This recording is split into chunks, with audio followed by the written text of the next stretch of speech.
Political science के कुछ महत्वपूर्ण अनुच्छेद आर्टिकल के बारे में आज हम लोग देखेंगे। जैसा कि हम सभी जानते हैं कि संविधान में बहुत सारे अनुच्छेद हैं, इसमें कुछ महत्वपूर्ण अनुच्छेद है, इसके बारे में आज हम लोग चर्चा करेंगे।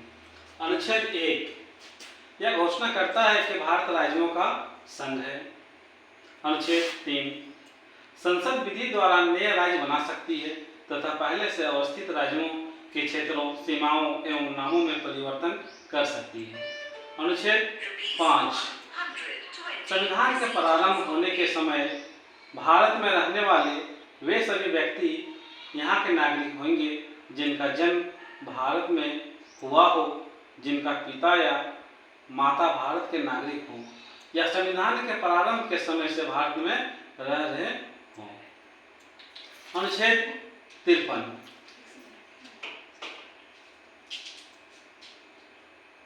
अनुच्छेद 53 संघ की कार्यपालिका संबंधी शक्ति राष्ट्रपति में निहित रहेगी। अनुच्छेद 64 उपराष्ट्रपति राज्यसभा का पदेन अध्यक्ष होगा। अनुच्छेद 74 एक मंत्री परिषद होगी जिसके शीर्ष पर प्रधानमंत्री रहेगा, जिसके सहायता एवं सुझाव के आधार पर राष्ट्रपति अपने कार्य संपन्न करेगा। राष्ट्रपति मंत्री परिषद के लिए किसी सलाह के पुनर्विचार को आवश्यक समझ सकता है, पर पुनर्विचार के पश्चात दी गई सलाह के अनुसार वह कार्य करेगा। इससे संबंधित किसी विवाद की परीक्षा किसी न्यायालय में नहीं की जाएगी। अनुच्छेद 76 राष्ट्रपति द्वारा महान्यायवादी की नियुक्ति की जाएगी। अनुच्छेद 78 प्रधानमंत्री का यह कर्तव्य होगा कि वह देश के प्रशासनिक एवं विधायी मामलों तथा मंत्री परिषद के निर्णयों के संबंध में राष्ट्रपति को सूचना दें, यदि राष्ट्रपति इस प्रकार की सूचना प्राप्त करना आवश्यक समझे। अनुच्छेद 86 इसके अंतर्गत राष्ट्रपति द्वारा संसद को संबोधित करने तथा संदेश भेजने के अधिकार का उल्लेख है। अनुच्छेद 108 यह बहुत ही महत्वपूर्ण अनुच्छेद है, जो विभिन्न सारे प्रतियोगी परीक्षाओं में पूछे जाने वाले प्रश्न हैं। यदि किसी विधेयक के संबंध में दोनों सदनों में गतिरोध उत्पन्न हो गया हो तो संयुक्त अधिवेशन का प्रावधान इसी में है। अनुच्छेद 110 धन विधेयक इसमें परिभाषित की गई है। यह भी एक महत्वपूर्ण विधेयक है जो विभिन्न सारे कंपटीशन प्रतियोगी परीक्षाओं में कई बार यह पूछा गया है। अनुच्छेद 111 संसद के दोनों सदनों द्वारा पारित विधेयक राष्ट्रपति के पास जाता है। राष्ट्रपति उस विधेयक को सम्मति प्रदान करता है या अस्वीकृत कर सकता है। वह संदेश के साथ या बिना संदेश के संसद को उस पर पुनर्विचार के लिए भेज सकता है, पर यदि दोबारा विधेयक को संसद द्वारा राष्ट्रपति के पास भेजा जाता है तो वह इसे अस्वीकृत नहीं करेगा। अनुच्छेद 112 प्रत्येक वित्तीय वर्ष हेतु राष्ट्रपति द्वारा संसद के समक्ष बजट पेश किया जाएगा। यह भी बहुत एक इम्पोर्टेंट अनुच्छेद है। संसद के अवकाश में राष्ट्रपति को अध्यादेश जारी करने का अधिकार है। अनुच्छेद 127 के तहत राष्ट्रपति अध्यादेश जारी कर सकती है। अनुच्छेद 124 इसके अंतर्गत सर्वोच्च न्यायालय के गठन का वर्णन है। अनुच्छेद 129 सर्वोच्च न्यायालय एक अभिलेख न्यायालय है। अनुच्छेद 148 नियंत्रक एवं महालेखा परीक्षक की नियुक्ति राष्ट्रपति द्वारा की जाएगी। ओके। अनुच्छेद 163 राज्यपाल के कार्यों में सहायता एवं सुझाव देने के लिए राज्यों में एक मंत्री परिषद एवं इसके शीर्ष पर मुख्यमंत्री होगा, पर राज्यपाल के स्वविवेक संबंधी कार्यों में वह मंत्री परिषद के सुझाव लेने के लिए बाध्य नहीं होगा। अनुच्छेद 169 राज्यों में विधान परिषदों की रचना तथा उनकी समाप्ति विधानसभा द्वारा बहुमत से पारित प्रस्ताव तथा संसद द्वारा इसकी स्वीकृति से संभव है। अनुच्छेद 200 राज्यों की विधायिका द्वारा पारित विधेयक राज्यपाल के समक्ष प्रस्तुत किया जाएगा। वह इस पर अपनी सम्मति दे सकता है या इसे अस्वीकृत कर सकता है। वह इस विधेयक को संदेश के साथ या बिना संदेश के पुनर्विचार हेतु विधायिका को वापस भेज सकता है। पर पुनर्विचार के बाद दोबारा विधेयक आ जाने पर वह इसे अस्वीकृत नहीं कर सकता है। इसके अतिरिक्त वह विधेयक को राष्ट्रपति के पास विचार के लिए भी भेज सकता है। अनुच्छेद 213 राज्य विधायिका के सत्र में नहीं रहने पर राज्यपाल अध्यादेश जारी कर सकता है। अनुच्छेद 214 सभी राज्यों के लिए उच्च न्यायालय की व्यवस्था होगी। अनुच्छेद 226 मूल अधिकारों के परिवर्तन के लिए उच्च न्यायालय को लेख जारी करने की शक्तियां है। अनुच्छेद 233 जिला न्यायाधीशों की नियुक्ति राज्यपाल द्वारा उच्च न्यायालय के परामर्श से की जाएगी। अनुच्छेद 235 उच्च न्यायालय का नियंत्रण अधीनस्थ न्यायालयों पर रहेगा। अनुच्छेद 239 केंद्र शासित प्रदेशों का प्रशासन राष्ट्रपति द्वारा होगा। वह यदि उचित समझे तो बगल के किसी राज्य के राज्यपाल को इसके प्रशासन का दायित्व सौंप सकता है या एक प्रशासक की नियुक्ति कर सकता है। अनुच्छेद 245 सब आते हैं हम लोग। संसद संपूर्ण देश या इसके किसी हिस्से के लिए तथा राज्य विधानपालिका अपने राज्य या इसके किसी हिस्से के लिए कानून बना सकती है। अनुच्छेद 248 विधि निर्माण संबंधी अवशिष्ट शक्तियां संसद में निहित है।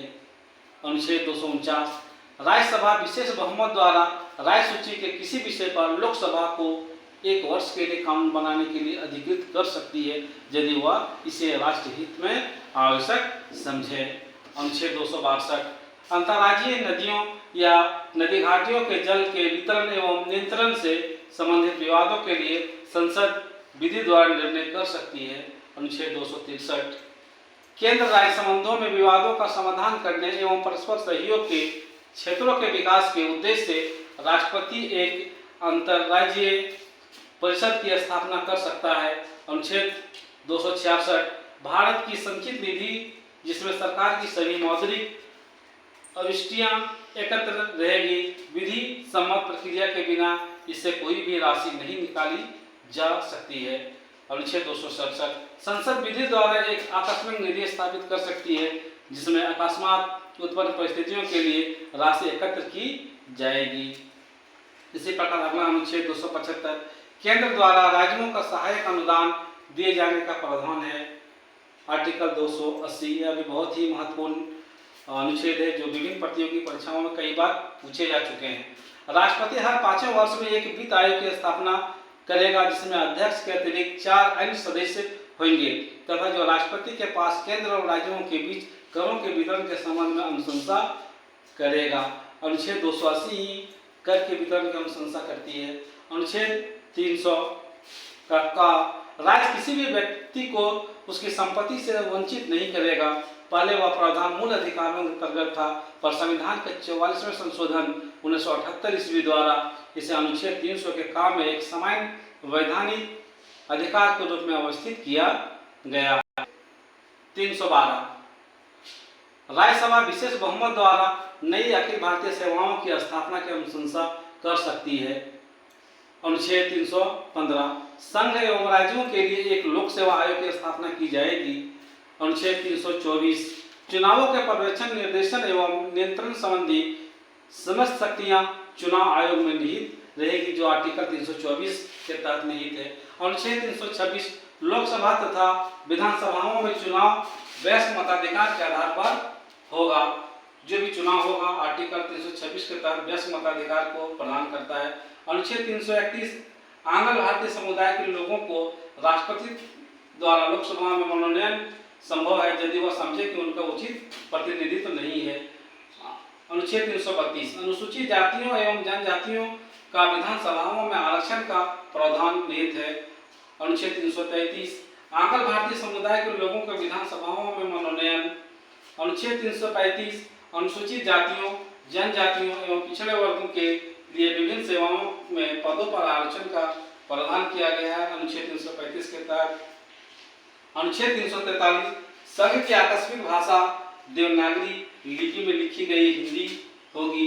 अनुच्छेद 347 यदि किसी राज्य में पर्याप्त संख्या में लोग किसी भाषा को बोलते हो और उनकी आकांक्षा हो कि उनके द्वारा बोली जाने वाली भाषा को मान्यता दी जाए तो इसकी अनुमति राष्ट्रपति दे सकता है। अनुच्छेद 351 कर्तव्य होगा कि वह हिंदी भाषा का हिंदी भाषा का प्रसार एवं उत्थान करें ताकि वह भारत की मिश्रित संस्कृति के सभी अंगों के लिए अभिव्यक्ति का माध्यम बने। अनुच्छेद 352 राष्ट्रपति द्वारा आपात स्थिति की घोषणा यदि वह समझता हो कि भारत या उसे किसी भाग की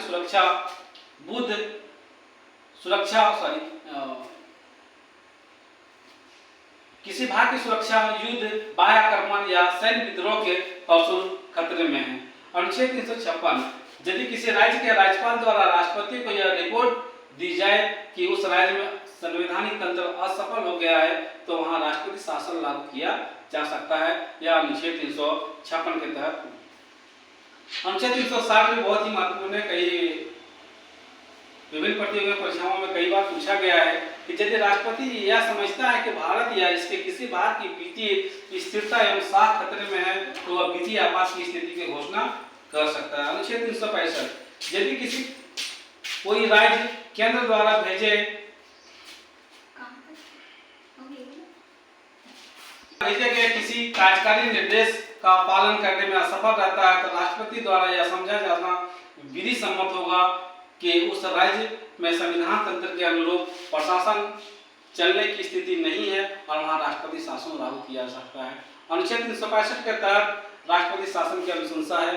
और अनुच्छेद 368 संसद को संविधान के किसी भी भाग का संशोधन करने का अधिकार है। संविधान संशोधन का प्रावधान अनुच्छेद 368 के तहत है। अनुच्छेद 370 इसके अंतर्गत जम्मू और कश्मीर की विशेष स्थिति का वर्णन किया गया है जो हाल के दिनों में इसको हटा दिया गया। अनुच्छेद 370 अनुच्छेद 371 कुछ राज्यों के विशेष क्षेत्रों के विकास के लिए राष्ट्रपति को यह स्थापित कर सकता है जैसे महाराष्ट्र, गुजरात, नागालैंड, मणिपुर इत्यादि। अनुच्छेद 394 के का राष्ट्रपति अपने अधिकार के अंतर्गत इस संविधान का हिंदी भाषा में अनुवाद कराएगा। अनुच्छेद 395 भारतीय स्वतंत्रता अधिनियम 1947, भारत सरकार अधिनियम 1953 तथा इसके अन्य पूरक अधिनियमों को जिसमें प्रीवी काउंसिल क्षेत्राधिकार अधिनियम शामिल नहीं है यहाँ रद्द किया जा सकता है।